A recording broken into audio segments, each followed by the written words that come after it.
ኣብዚ ሕጂ እዋን እንዳሰዓረረ ዝኸይድ ዘሎን ብፍላይ ድማ ንዓና ከም መንእስያት ብጣዕሚ ፈተነ ኮይንና ዘሎ ነገር እዩ ንሱ ድማ በርእስቲ ከም ድረኣኹሞ ብቐሊሉ ገንዘብ ክትረክብ ብምምናይ ናብ ኣዝዩ ሓደገኛ ዝኾነ መጻኢኻ ዘጸልመት ናብ ናይ ቁማር ወልፊ ወይ ናብ ከምዓ ዓይነት ልምዲ ምእታዊ እዚ ነገር እዚ ንኽንገብር ግን እንታይ ዝደፋፈአና ደሎ ብኸመይ ከ ዘላቂ ዝኾነ ለውጢ ክንረክብ ንኽእል ብሰፊሑ ኣብ ናይ ሎሚ ቪድዮ ንሪኦ ክኸውን እዩ ናብ ዩቲዩብ ነገር ንምርኣይ ነብስኹም ንምስሓል ትመፁ እንተደኣ ሃሊኹም ኣብ ልክዕ ቦታ ኢኹም ደለኹም ሳኹም ደለኹ ካልእ ድሓውኹም ሳብስክራይብ ብምግባር ቤተሰብ ኩኑ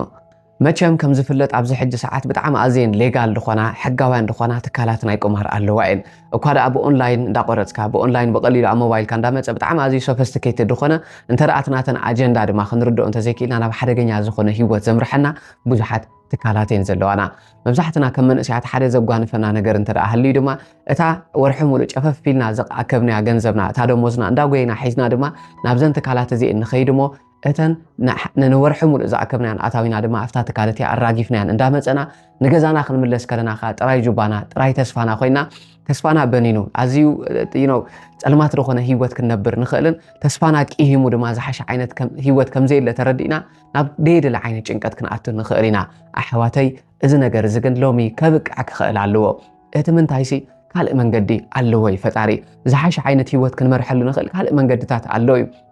ናይዘን ትካላት እዚአን ኣጀንዳ ብዝግባእ ክንርዳእ እንተደኣ ክኢልና ምስ ናይ ሓንጎልና ሰራርሓ ድማ እንታይ ዓይነት ርክብ ከም ዘለዎ ክንርዳእ እንተደኣ ክኢልና ኣብ ሕጂ ሰዓት ዓገብ ብምባል ንነብስና ዝሓሸ ሂወት ክንፈጥረሉ ንኽእል መንገዲ ክንፈጥር ንኽእል ኢና ኣብ ናይ ሎሚ ቪድዮ ንሪኦ ድማ ንሱ ክኸውን እዩ ብጣዕሚ ሓደ ዝገርመኩም ነገር እንተደኣ ሃልዩ እዘን ትካላት እዚአን መጀመርያ ገንዘብ ሒዝካ ክትከደን ከለኻ እቲ ገንዘብካ ከም ድራባሕን ድሓሸ ዓይነት ገንዘብካ ከም ተኻዕበትን ዘርእየካ ድኾነ ዓይነት ዓወት ንኸተመስግብን ኣፍታ መጀመርያ ዝገብራ ኣብታ ሸዓ እዋን ድማ ዝኾነ ዓወት ከተመዝግብ ከለኻ ገንዘብካ ክራባሕ እንከሎ ኣብ ሓንጎልካ ሓደ ድፍጠር ሆርሞን ኣሎ ንሱ ድማ ዶፓሚን ዝበሃል ሆርሞን እዩ እዚ ሆርሞን እዚ ድፍጠርካ መዓስ እዩ እንተደኣልኩምኒ ድኾነ ደስታ ክስምዓካ ድኾነ ሓጎስ ክስምዓካ እንከሎ ወይ ፍሉይ ነገር ክትረክብ ከለኻ ቅድሚ ሕጂ ኤክስፒሪየንስ ዝገበርካ ነገር ከዓኒ ከጓንፈካ እንከሎን ዝተወሰኑ ዓወታት ከዓኒ ከተስተማቕር እንከለኻን እዩ ኣፍታ እዋን እቲኣ ድማ እዛ ዶፓሚን እዚኣ ሓፍ ትብል ሽዑ ሰዓት ከይድና መጀመርያ ፍላይ ክትኣቱን ከለኻ ንኸትዕወት ድገብራ ድማ ኮነ ኢለን እቲ ናይ ካብ ኣእምሮኻ ድምንጩ ዶፓሚን እንብሎ ሆርሞን ሪሊዝ ንክኸውንን ሓፍ ንክኽብልን ስለ ድገብራ እዩ ድሕሪኡ ንሳ ሓንሳብ ምስ ቀመስከያ ድማ ሓንጎልካ ካብቲ ነገር እቲ ትሕት ዝበለ ነገራት ኣይደልን እዩ ናብታ ደሞዝካ ክትምለስ ከለኻ ወይ ናብታ ኣታዊታትካ ክትመፅእ ከለኻ እቲ ሓንሳብ ድቐመስከያ ናይ ዶፓሚን ሂት ስለ ትህሉ ድማ ናብኣ ንክትምለስ ስለደን ናብተን ትካላት እየን ትኸይድ ኣፍታ ካልእቲ ግን ትዕወት ማለት ኣይኮነን ሽዑ እውን ካልእ ዝጥቀማሉ ትሪክ ኣሎ ኣሕዋት ንሱ ድማ እንታይ እንትረኣልኩምኒ ኮነ ኢለን ኣብ ኣጋ ክትዕወት ምባልካ ንኽትከስር ገብራኻ ወይ ንኸይትዕወት ገብራኻ ድሓን ትመፅእ እሞ ኣፍታ ሌቨል ናይታ ትዕወተላ ክትበፅሕ ከለኻ ናብ ዜሮ ትወርድ ወይ እውን ትሰዓር ጌም እንተደኣ ኮይኑ ድኾነ ዓይነት ናይ ቁማር መንገዲ እንተደኣ ኮይኑ ሓንጎልካ ሽዑ ልክ ኣይፈላለዮን እዩ ሪል ድኾነ ዶፓሚን ሪሊዝ ከም ዝተገበረ ነታ ሓንሳብ ድቐመስክያ ዶፓሚን ድማ ክትቀምሳ ስለ ዘለካን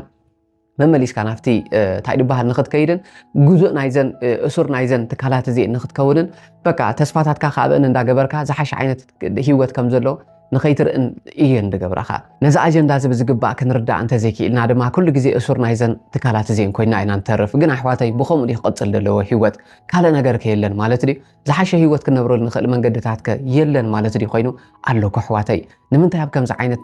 ናትና ዘይኮነ ደይ ባህልና ምስ ናትና እምነት ዘይከይድ ንዓና ደይመስል ምስ ክብርታትና ዘይከይድ ነገር ናብኡ ንምንታይ ንኣቱ ናብኡ ንኽንኣቱ ግን እንታይ እዩ ዝገብረና ደሎ እቲ መፍትሒ ኸ እንታይ ዝኾን ብሰፊሑ ኢና ሎሚ ክንሪኦ ማለት እዩ ስለዚ ኣቐዲመ ንምንታይ ኢና ናብኡ ንኣቱ ዘለና ምክንያቱ እቲ ቀንዲ ነገር ኣብኡ ስለ ዘሎ ንዕኡ ክንርኢ ክንክላና ስለዚ ብኸመይ ኢና ናብኡ ንኣቱ ዘለና እስኪ ንርአዮ ናብ ከምዚ ዓይነት ሂወት ንኽንኣቱ ዝገብራና እምበኣር 5 ወሰንቲ ነገራት ኣለዋ እታ ቀዳመይቲ ሎንሊነስ ወይ ድማ ብሕታውነት እዩ ብኸመይ ግን ብሕታውነት ናብ ከምዚ ዓይነት ሂወት ከእትወና ዝኽእል ምትእስሳርካ ኣለዎ ድዩ እንተረኣልኩምኒ እኳ ደኣ ብጣዕሚ ኣዝዩ ዓብ ተራእዩ እዩ ዘለዎ እቲ ምንታይሲ ኣብ በይንኻ ኣብ ብሕትኻ ትኾነሉ እዋን ዝሕግዘካ ሰብ ኣብ ትስእነሉ እዋን ወይ እውን ንዓኻ ድመስል ቋንቋኻ ዝርዳእ ትናትካ ዋዛታት ዝርዳእ ክብርታትካ ዝርዳእ ሰብ ክትስእን ክትጅምር ከለኻ ኩሉ ነገራት ጥቕልል ኣቢልካ ናብ ነብስኻ ኢኻ ተምፅኦ ናብ ነብስኻ ክትምለስ ክትጅምር ከለኻ ናብ ብሕታውነትካ ክትኣቱ ክትጅምር እንከለኻ ድማ እታ ካልአይቲ ተጓንፈካ ነገር እንታይ እንተ ደኣልኩምኒ ኣብ ሕሉፍ ደጋጥመካ ነገራት እንዳመጽ ኣብ እምሮኻ ክወቕሰካ ጅምር እዚ እንተትገብር ከምዚ እንተትገብር ኣብዛ ዓዲ እንተደይ ትመጽእ ከምዚ እንተድኾን ነይርኮ እዚ እንተደይ ትፍጠር ነይርኮ ድብሉ ብጣዕሚ ኣዝዮም ብዙሓት ዝኾኑ ኣብ ሕሉፍካ ዘጋጥሙካ ዝነበሩ ነገራት ድማ ኣብ እምሮኻ ቸይቸይ ክብሉ ይጅምሩ እዞም ነገራት እዚኦም ድማ ከተስተኣናግዶም ስለ ዘይትደሊ ወይ እውን ዘይተሓከመ ናይ ሕሉፍ ነገር ስለ ድህልወካ ወይ ድማ ነፍስኻ ስለ ዘይብቃዕካ ተወሰኑ ነገራት ስለ ዘይተረዳእካ ንነፍስኻ ኩሉ ግዜ ስለ ተወቕሳ ካብቲ ወቐሳት ንኽትድሕን ኢልካ ኩሉ ግዜ ዩ እስኬፕ ኢና ንገብር ንሃድም ኢና ብፍላይ ድማ ከም ደቂ ተባዕትዮ ንዓና ሓደ ደጋጥመና ነገር ኣባና እውን ዝርአ ነገር ንሱ ዊ እስኬፕ ንሃድም ኢና እቲ ሓደ ንሃድመሉ ክንዕቀበሉ ንፍትን ቦታ ከዓኒ ናይ ቁማር ቦታታት ይድኾን እቲ ምንታይሲ ኩሉ ነገር ክሳራ ካብ ዝኾንና ኣብኡ ኸይድና ወላ ተገደደ ገንዘብ እንተኻዕበትና ነቲ ደሎ ሃጓፋትና እንተ በሳዕና ኢልና ንሓስብ እታ ሳልሰይቲ ፀቕጢ ናይ ዓወት እያ ስለዚ እቲ ፀቕጢ ናይ ዓወት ስለ ድህልወና ስድራና ክንሕግዝ ንደሊ ናብራና ክንመርሕ ንደሊ ገንዘብ ክንረክብ ኣለና ኣብ ዓዲ ኮይኖም ንዓና ድፅበዩ ስድራ ክህልው ይኽእሉ ኮኑ እዚ ነገራት ስለ ድህሉ ብጣዕሚ ፀቕጢ ስለ ድፈጥረልና ድማ ኣሕዋት ነታ ገንዘብናት እያ ነባዝሕላ መንገዲ ሾርትካት ኢና ንደሊ ኣብቲ ሾርትካት ግን ዝኾነ ዓይነት መፍትሒ የለን እኳ ደኣ ክሳራ እዩ ዘሎ ከምዚ ትርእይዎ ዘለኹም ወይ እውን ከምዚ ጓኒፍና ድፈልጥን ወይ ድማ ትፈልጡ ዓይነት ሂወት እውን ስለ ድኾነ ኣሕዋተይ ስለ ፀቕጢ ስለ ዘለውና እቲ ፀቕጢ ከዓኒ ብጣዕሚ ፕሬሸራይዝ ስለ ዝገብረና ብጣዕሚ ስለ ፅቕጥ ደብለና ኣክንዲ ናይ ብሓቂ ውሽጥና ፈቲሽና ካልእ መንገድታት ንደሊ ወይ እውን ናብ ካልእ ቋንቋ ምምሃር ድዩ ዝኾነ ሞያ ምምሃር ድዩ ኣብ ሕልምታትካ ምፅናዕ ድዩ ዕላማታትካ ኣክንዲ ብዝግባእ ምንፃር ድዩ ናብ ከምዚ ዓይነት ናይ ጋምብሊንግ ሂወት ኢና ንኣቱ ንሱ ጥራይ ግን ኣይኮነን እቲ መንገዲ ካልእ ኣለዎ ኣሕዋተይ ናብቲ መፍትሒ ከዓ ክንከይድ ኢና ታፀቕጥት እያ ግን እንተ ደኣ ክንፃወራ እንተዘይክኢልና ናብ ብቐሊሉ ኣታዊታት ከነምፅሉ ንኽእል መንገድታት ኢና ንኸይድ እታ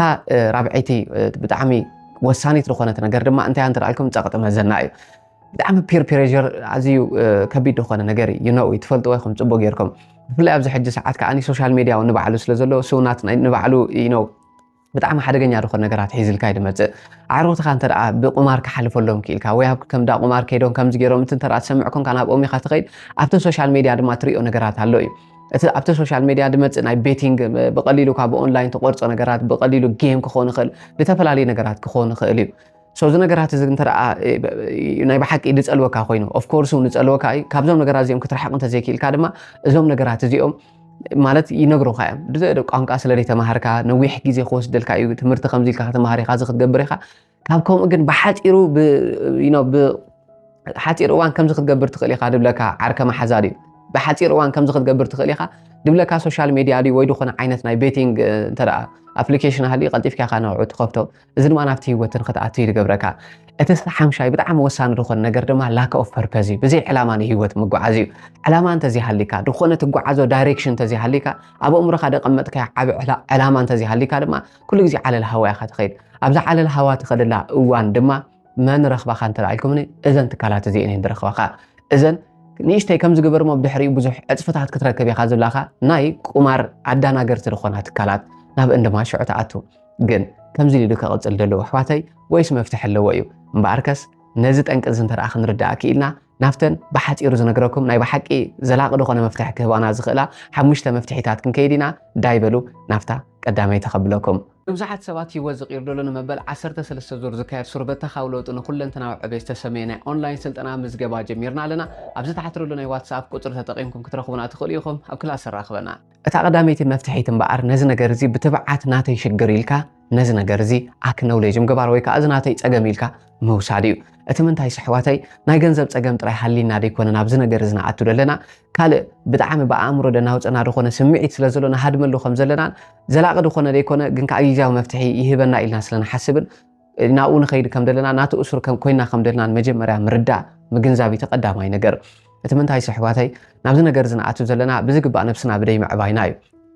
ናብዚ ነገር ዝንኣቱ ዘለና ብዝግባእ ኣእምሮና ብደይ ምሰሓልና ድኾነ ሞያ ብዝግባእ ብደይ መሓዝና ነቲ ቋንቋቲ ብዝግባእ ብደይ ምፍላጥና እቶም ኣብ ደገ ደለዉ ሽግራት በቃ ስለ ንኽዓብጥና ስለ ንፈቕደሎምን መፍትሒ ዘሎ ኮይኑ ስለ ደይ ተሰማዓናን ንሳ ጥራይልና ስለ ድሓሰብና እታ መፍትሕን ኣብ ነብስና ከዓ ብዝግባእ ስለ ደይ ሰራሕናን እዩ ስለዚ እታ ቀዳመይቲ ክንገብራ ዘለና ነገር እዚ ነገር እዚ ናተይ ፀገም እዩ እዚ ነገር እዚ ናተይ ሽግር እዩ ኣብ ነፍሰይ ብምስራሕ ከዓኒ ካብዚ ነገር ብምውፃእ ዝሓሸ ሂወት ክፈጥረ ፈጣሪ ከዓ ምሳይ ኣሎ ኢልና ነቲ ነገርቲ ብትብዓት ኣክኖውሌጅ ምግባር እዩ ንዕኡ ሽግርናትና ምዃኑ ምፍላጥ እዩ ስለዚ ኣሕዋተይ እቲ ሳዕበይኒ ዳ እምበር ናብ ቁማር ንክንሃድም ንገብረና ደሎ እቲ ጠንቂ ካልእ ነገር እዩ ኣብ ገዛእ ርስና ብዝግባእ ኣብ ነፍስና ብዝግባእ ደይ ምስራሕናን ክንፈትሖ ዘለናን ክንመሃሮ ዘለናን ክንግንዘቦ ዘለና ነገራትን ስለ ዘሎ እዩ ስለዚ ተቐዳሚቲ ነገር ነዚ ነገር እዚ ብዝግባእ ምፍላጥ እዩ ስለዚ እዚኣ እንተደኣ ተረዲእና ናፍታ ካልአይቲ ክንከይድ ንኽእል ኢና እታ ካልአይቲ መፍትሒት ድማ ኣሕዋት ምናልባት ናብ ከምዚ ዓይነት ናይ ቤቲንግ ወይ ካልእ ዓይነት ናይ ቁማር ትካላት ንኽንኣቱ ዝገብረና ሶሻል ሚድያ እንተደኣ ሃልዩ ወይ ድኾነ ኣፕሊኬሽናት እንተደኣ ሃልዩ ሕጂ ግዜ ከይወሰድና ነቶም ኣፕሊኬሽናት እቲኦም ምድምሳስ ናብቲ ዌብሳይት እቲ ንዘይምእታው ንነብስና ምግታእ እዩ ክኸውን ዘለዎ እቲ ምንታይስ ኣሕዋተይ እዞም ትካላት እዚኦም ብኣና ገንዘብ ሰርሑ እዮም ደለው በትናትና ንሕና ንዘርዎ ዘለና ገንዘብ እንታይ ድባህለ ምዕብዮም ደለው እቲ ናቶም ስኬል ዕብዮም ደለው ኣታዊታቶም ኸዓውትዮም ደለው ግን ናትና ገንዘብና ጥራይ ደይኮነ መጻኢና ይፅልምት ደለው መጻኢና ጥራይ ደይኮነ ደፅልምት ደለውን ሂወትና ሙሉእ ንኽበታተን እዮም ዝገብሩ ዘለው ስለዚ ሓደ ኣሕዋት ኣብታ እዋን እቲ እንታይ ክንገብር ክንክላልና we need to control ourselves በቃ ገዛ ርስና ክንቆፃፀራ ክንክል ኣለና ናፍታ ናይ ቤቲንግ ወይ ከዓ ናፍታ ናይ ድኾነት ናይ ቁማር ነገር እቱ ክንብለላ ንሓስብ ዝነበርና ኣፕሊኬሽን ተብዒልና ሕጂ ሰዓት ክንድምስሳ ክንክእል ኣለና ከምኡ ዓይነት ዓርከ መሓዛ እንተደኣ ሃልዮም ብከምዚ ነገራት ሓሊፍለይ ዝብሉ እዚ ነቲ ነገራት ከምዚ ገይረ ወይ ከዓ ብዛዕባኡ ጥራይ ድዕልሉ ኣዕሩኽቲ እንተደኣ ሃልዮም ካብኦምን ካት ኦፍ ምግባር እዩ እቲ ምንታይሲ ፅባሕ ንግሆ እታ ኣነ ዝነብራ ሂወት እቶም ኣዕሩኽቲ ደይኮነ ኣነ ክነብራ ባዕለይ ስለዚ እቶም ኣዕሩኽተይ ክሳብ ዝርድኦም ድሌቶም ክገብሩ ኣነ ግን በቃ እዚ ሂወት እዚ እኸለኒ ምርር ኢለን ኣሎ እዚ ነገር እዚ ኣይገብረን ኢና ነዞም ኣፕሊኬሽናት እዚኦም ምድምሳስ ካብቶም ከምኡ ዓይነት ነገራት ደእትውና ኣዕሩኽቲ ካብኦም ከዓ ርሕቕ ምባል ከድልየና እዩ ናብ ፈጣሪና ምምላስ ከድልየና እዩ ኣሕዋተይ ስለዚ እዞም ኣፕሊኬሽናት እዚኦም በቃ ንደምስሶም ዘየድልዩና ማለት ነው ከምኡ ዓይነት ከምዚ እንተጌርካ 10 ዕፅፊ ክትረክብ ኢኻ ከምዚ ክትረክብ ኢኻ ድብል ኣድቨርታይዝ ደምፁ ዓይነት ናይ ካላት ወይ ከምኡ ዓይነት ኣብ ሶሻል ሚድያ ድመፅእ እንታይ ድባህላት ንዕኦም ነይው ንበሎም ኣንፈሎው ንግበሮም ፈሎዋይ ንግበሮም ንዕኦም ስለዚ ነብስና ከምዚ እንዳገበርና ግትእ እንዳበልና ክንከይድ እንተደኣ ኽኢልና ካብዞም ኣፕሊኬሽናት ካብቶም ደየድልዩ ነገራት እንዳረሓቕና ክንከይድ ተደኣ ኽኢልና ድማ ካብኦም ንርሓቕ ጥራይ ዘይኮና ደለና ሓንጎልና እውን ፅቡቅ ጌርና ነብስና ብኸመይ ከነዓቢ ከም ንኽእል ብኸመይ ክንቆፃፀር ከም ንኽእል ፅቡቅ ጌርና እንዳዓበናዮን ኮንትሮል እንዳገበርና ኢና ንኸይድ ዘለና ኣብታ እዋን እቲኣ ክንኣትወላ ዳሓሰብና ኣይ ዳሓነ ትረፈንሎ መዓንቲ ኢልና ክንገድፋን ከለና ሓንቲ ሰዓት ሓደ መዓልቲ ሓደ ሰሙን ሓደ ወርሒ እንዳበለ እንዳገደፍና ክንከይድ ከለና ድማ ፕሪፍሮንታል ኮርቴክስ ድባሃል ናይ ሓንጎልና ክፋል ኣሎ እሱ ቀስ እንዳበለ እንዳማዕበለ ነፍስና ኮንትሮል እንዳገበርና ብዝግባእ ድማ ኣእምሮና እንዳሰሓልና ኢና ንኸይድ ስለዚ ኣሕዋት እንዳደምሰስና ኢና ንኸይድ ነፍስና ከዓ ግትእ ነብላ ብዝግባእ እንተደኣ ነፍስና ሕልው እንዳበልና እዞም ናብ ከምኡ ዓይነት ደእትውና ኣፕሊኬሽናት ዝኾኑ ካልእ መንገድታት እንዳዓፀናዮም እንተደኣ ኸይድና ድማ እታ መፍትሒት ረኺብና ኣለና ማለት እዩ እታ ካልአይቲ እዚኣ ናፍታ ሳልሰይቲ ክብለኩም እታ ሳልሰይቲ ቀላል ትመስለና ግን ከዓ ዓብይ ዝኾነ መፍትሒ ክትህበና ትኽእል ነገር ድማ ኣሕዋተይ እዚ ነገር እዚ ሽግርና ተኢልኩም ከተካፍልዎ ትኽእሉ ድኾነ ተኽብሮ ሰብ እንተደኣ ሃልዩ ከተማኽርዎ ፈትኑ ኢኹም ምናልባት ኣብዚ ሕጂ እዋን ክላእ መን እሞ ሃይሉ ሰምዓካ ኮይኑ እዩ ትብሉ እንተደኣ ኮንኩም ድማ ኣሕዋተይ ብዙሓት መንገድታት ኣለዎ እዮም ጥራይ ንሕና ኣይነስነፍ ጥራይ ንሕና እንድሕሪት ኣይንበል ዳኣ እምበር ብዓብዪ እኳ ንሕና ወትሮ ሓሙስ ንገብሮ ናፃ ክላስ ኣሎ እዩ ኣብኡ መፂኹም ተሳተፉ ነቶም ኔጌቲቭ ዝነበሩ ኣፕሊኬሽናት እዮም ካልእ ነገራት ናይ ቤቲንግ ነገራት ንዖም ግድፍ ኣቢልና ናብ ገዛእ ርስና እንተደኣ ምልስ ኢልና ነብስና ንስሕለሉ መንገድታት ክንረክብ እንተደኣ ኽኢልና ንሕና እውን ብነፃ ነዳልዎ ፍሪ ሰሚናር ኣሎ እዩ ናፃ ክላስ ኣሎ እዩ ብታሕቲ ሎ ሊንክ ኣብኡ ጆይን ግበሩ ወትሮ ሓሙስ ሰዓት 9 ብናይ ቀርኒ ፍሪቃ ስለዝካየድ ኣብኡ እውን ምፁ ኢኹም እቲ መንገዲ ከነርእየኩም ብዝግባእ ኣብቲ ስነ ልቦና ስለ ደሎ ሽግርቲ ስነ ልቦናኹም ብኸመይ ከተቃንዑ ከም ዘለኩም ንሕና እውን ከነርእየኩም ብፍላይ እውን 13 ዙር ዝካየድ ሱር በተኻዊ ለውጢ ናይ ኣተሓሳስባ ለውጢ ተባህለ ስልጠና እውን ጀሚርና ኣለና ምዝገባ እውን ጀሚርና ስለና ኣብኡ እውን ተመዝገቡ ብዝግባእ እቲ መንገዲ ከነርእየኩም ንሕና እውን ተዳሊና ስለና ሰብ የለን ኣይንበለ ኣሕዋተይ ስለዚ ኣበይንን ኣይኮነን ብዙሓት ከምዚ ዓይነት ሽግር ዘለዎም ካልእ ዓይነት ፀገማት ዘለዎም ሰባት ብዝግባእ ኣእምሮኦም ብኸመይ ከም ዝሰርሕ ተረዲኦም ዝሓሸ ሂወት ተመዝግቡ ኣለዎ እዮም ስለዚ ንሕና እውን ንእሽተይ ክንሕግዘኩም መታም ናብቲ ናትና ብነፃ ነካይዶ ክላሳትና ምፅኢኹም ኣሕዋት ከም ትርበልኩኹም ድማ በቃ ካብቶም ኔጌቲቭ ዝነበሩ ናይ ሶሻል ሚድያ ደርዩና ናይ ከምዚ ዓይነት ቁማር ደርዩና ነገራት ርሕቕ ኢልና ናይ ብሓቂ ነብስና ክንሃንፀሎም ንኽእል ከምዚ ዓይነት ኮንተንትታት ናብኦም ተደኣ ክንመፅእ ክኢልና ከዓኒ ቁርብቲ ኣእምሮና ካብቲ ነገር ዕረፍቲ ረኺቡ ዳሓሸ ሂወት ክንበር ከም ዝኽእል ዳሓሸ ነገራት ከም ደሎ ዘርእየካ ሶሻል ሚድያ እንተደኣ ሃልዩ ካብ ከምዚ ዓይነት ሂወት ናብ ከምዚ ዓይነት ሂወት ከይደ ኢሉ ዘርእየካ ዝኾነ ባዮግራፊ ናይ ሓደ ሰብ ክትርኢ እንተደኣ ክኢልካ ደበረታትዑኻ ኢንስፓየር ዝገብሩኻ ነገራት እንተደኣ እንዳረኣኻ ክትከይድ ክኢልካ ድማ ኣሕዋተይ ኩሉ ግዜ መንገዲ ስለ ዘሎ ነቲ ኔጌቲቭ ነገራት ገዲፍና ናብቶም ፖዚቲቭ እንዳኸድና ብዝግባእ ድማ ኣእምሮና እንዳሰሓልና ክንከይድ ንኽእል ኢና እዚኣታ ሳልሰይቲ እያ ናፍታ ራብዒ ተቐብለኩም ነዘን ሰለስተ ነገራት ድሕሪ ምግባርና እታ ራብዒይቲ ወሳኒት ዝኾነት ነገር ክንገብራ ዘለና ድማ ዕላማና ብዝግባእ ንንደፍ ወላ እኳ ብጣዕሚ ንፅር ኢሉ ዝረኣየና ድኾነ ራእይ ድኾነ ዕላማ እንተዘይሃለዎ ኣትሊስት ግን ሓደ ነገር ንርዳእ ኣሕዋተይ معالتاو እንገብሮም ንጥፈታት ኣብ معالتاو እንወስዶም ውሳነታት ኣብ معالتاو እንገብሮም ምርጫታትና እዮም ጽባሕ ንጎ ህይወትና ዝፈጥሩዋ ስለዚ ኣብ ሎሚ ንኽንሰርሕን ብዕላማ ንህይወትና ንምንባር ድማ ንወስን እቲ ምንታይ ዘንት ካላት ዜን ስቂልና ዓለለ ሃዋ ንኸደን እንተደኣ ነርና ናብ ደይድለ ዓይነት ህጉም ስለ ደእትዋና ኣብ ሕጂ ሰዓት ግን እንታይ ክገብር ዘለኒ እንታይ ከነብብ ዘለኒ እንታይ ከጽንዕ ደለኒ እንታይ ክርዳእ ደለኒ ሞያ ደይ ትሽግርና ወይ ድኾነ ቋንቋ ደይ ትሽግርና ሲስተም ናይ ተዓዲ ብዝግባእ ደይ ምርዳእና ድዩ ካልእ ነገራት ብዝግባእ ደይ ምግንዛብና እንተደኣ ኮይኑ ንዕኦም ንምግንዛብ ኣብ ሕጂ ሰዓት ብዝግባእ ነቶም ነገራት እኦም ንምቕሳም ኣብ ሕጂ ሰዓት ኮይና ኣብ ሎሚ ክንሰርሕ ክንክእል ኣለና ብዕላማ ንህይወት ክንነብራ ክንክእል ኣለና ንዓናይ ናብ ዝበለካ ቁረፅ ናብ ዝበለካ በዚ ኣላ ሓፃር መንገዲ ናብ ዝበለካ ሰብ ናብኡ ምኻድ ዘይኮነ ናይ ብሓቂ ንስኻ ተኣምነሉ ዕላማ ናትካ ዝኾነ ብዝግባእ ድማ ናትካ ዕላማታትካ ነዲፍካ ክትከደሉ ትኽእል ህይወት ናብኡ እዩ ክትምለስ ደለካ ንምንታይ ኣሕዋተይ ዘይናትና ዘይኣመልና ንምንታይ ናብኡታት ንኸይድ ካልእ ኮይ ዕላማና ናብዛ ቦታ እዚኣ ንኽንመፅእ ኮ ድኾነ ዕላማ ስለ ዘለና ኢና ኣብዛ ቦታ እዚኣ ዘለና ስድራና ክንሕግዝ دحشة هيوت بمبار نسدرنا دحشة سبات كنكون هنا هيوتنا نخنكيرن هيوتنا ترايدي كنا خاني أبزباننا حزيلني عدلنا ناتنا برهان تدلي ولاديتنا ناتنا برهان تدلي ولادينا دكنا خون خول بيتسونا خون خول حواتنا خون خول علو كوي محوات نعوم نمنتاي زين رأي نمنتاي نبحث إيرمان قد نخيد نايب حكي هيوتنا خنكيرو لنخل علامة حزنا نت علامات نمنتاي نونزفو نمنتاي نرسع حواتي لذي حدا راخب مجمرة لنفسنا كنبر كنكإلها نزوم نقرات زيهم مالت نعوم أي نمبر نزوم تكالات زيهم كينا جنزبنا زارينا تراينا نمتزلنا ترجون دبها لايك لوني سلزنا بنفسنا بلسيلنا بعلامة هيوتنا نمن باردما بعلامة ننصنع كابلومي كنجمر كنكإلها لنا زي أترى بعيد تكون كلا أتحمشيتي وساند ناي مودعتا نقر دما كمزي زسعب تقون أتحمشيتي زلاق دخونا مفتاح ختبنا تخل وساند نقر دما ناب كبرتاتنا مملاسن نافت أرينا مملاسن يحواتي حدراكم ازوم نغرات زيهم فلاي زحجي نطالعو زحجي نقامرو زلنا نغركم سناتنا كبرتات اي كيدني حواتي حطير منغدي اي ندله كل غزي كنعجز انت راخيلنا اب نفسنا كنسرح انت راخيلنا كبرتاتنا كنعقب انت راخيلنا فطارونا عاب علامه فطيرنا منغدو نكرئنا فطار لندو تما حواتي نمنتاي نابكم عينه تسفا ناب زقرصلو نيجاتيف ناب دخون نغرات انداتنا ناب كمز عينه طلعاتينا ناب كمز عينه قمار انداتنا نمنتاي نبسنا نسئن حدرا ابزا بوتا زي انا ما اني لنا خمزلنا نردعينا እቶም ወለደና ከንታይ ይኹኑ እታና ዓና ሃረሪ ላ ትጽበርላ ስድራና ከንታይ ትኹን ስለዚ ብዝግባእ ክብርታትና ክንሃንጽን ምስ ካልእ ሰብ ምውድዳር ገዲፍና ድማ እታና ዓና ፈጣሪ ዝሃበና ብልጽ ዝኾነት መንገዲ ታይ ምዃና ክንደልን ህይወትና ንምቕያር ድማ ዝሓሸ ተስፋ ሒዝናን ክንጓዓዝ ዘለና ኣሕዋተይ ስለዚ ሓደራኹም ምስ ክብርታትና ዘይከይድ ፈጣሪና ዘይፈትዎ ስራሕ እውን ኣይንስራሕ ሓቀይ ኣይመስለኩምን ኣሕዋት ስለዚ ፈጣሪ ካልእ መንገዲ ኣለወይ ዝሓሸ ህይወት ክንነብር ደኽእለና መዓት መንገድታት እንዳሃለወ ነፍስና ክንሃንጽ እንዳኽኣልና እንተደኣ ክንዕገዝ ክኢልና ኣብ ነፍስና ክንሰርሕ እንተደኣ ክኢልና ድማ ኣብዚ ዘመን እዚ ብዙሕ ነገራት ክንቀስሞም ንኽእል ነገራት ኣለዉ እዮም ቋንቋ ኣብ ገዛኻ ኮንካ ክትመሃር ትኽእል ኢኻ ሞያ ኣብ ገዛኻ ኮንካ ክትመሃር ትኽእል ኢኻ ዝተፈላለዩ ጥበባት ኣብ ገዛኻ ኮንካ ክትመሃረሉ ትኽእል ሶሻል ሚድያ ኣሎ እዩ ንጥቕምኻ ክትጥቀመሉ እንተደኣ ክኢልካ